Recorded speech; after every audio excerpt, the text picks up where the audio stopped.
Je suis à la U Arena de Nanterre et vous avez l'impression que je fais de la musculation? Eh bien pas du tout. Je suis en train de faire de la photo avec pas n'importe quoi, le nouveau 180-400 mm de Nikon, un monstre, 12 000 €, 3,5 kg.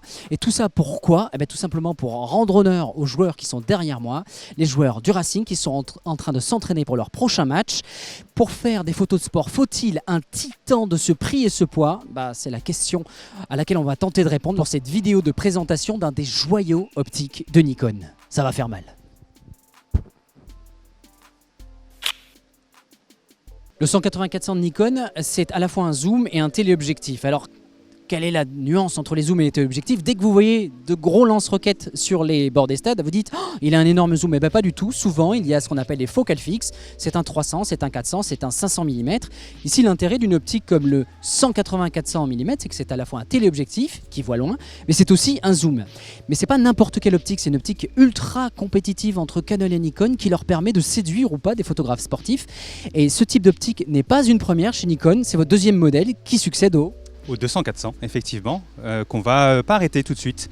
On laisse le choix aux utilisateurs d'aller sur l'un ou l'autre, mais évidemment le 180-400 de préférence, il intègre en fait toutes les dernières technologies et notamment un convertisseur intégré qui donne encore plus de souplesse à ce zoom sur un bord de stade, ça peut faire la différence. Alors, un téléconvertisseur, pour ceux qui ne sont pas dans la photo, c'est un espèce de zoom dans le zoom.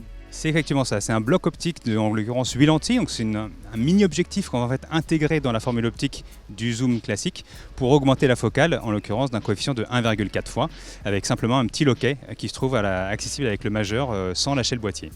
Et là, c'est une optique vraiment appréciée par les photographes sportifs. Précisons quand même, regarde, il le tient bien à deux mains, parce que ce joujou, il pèse. C'est que 3,5 kg sans le boîtier, donc effectivement, c'est bien de travailler avec un monopode. Mais ça reste suffisamment léger malgré tout pour être utilisé à main levée, notamment avec la stabilisation qui est redoutable. Ça peut être une façon de travailler aussi. Et donc, il y a déjà le cas de ces deux photos un petit peu emblématiques de l'usage de cet objectif. Effectivement, sur l'image du Real, il y a une image qui est assez impressionnante de Ronaldo qui fait ce fameux ciseau, où le photographe, à 1 seconde d'écart, fait à la fois la photo du passeur et la photo de Ronaldo qui fait son ciseau. Donc on le voit sur les exifs, il y a 1 seconde d'écart à deux focales différentes et donc ça c'est le 180-400 qui permet de faire ça.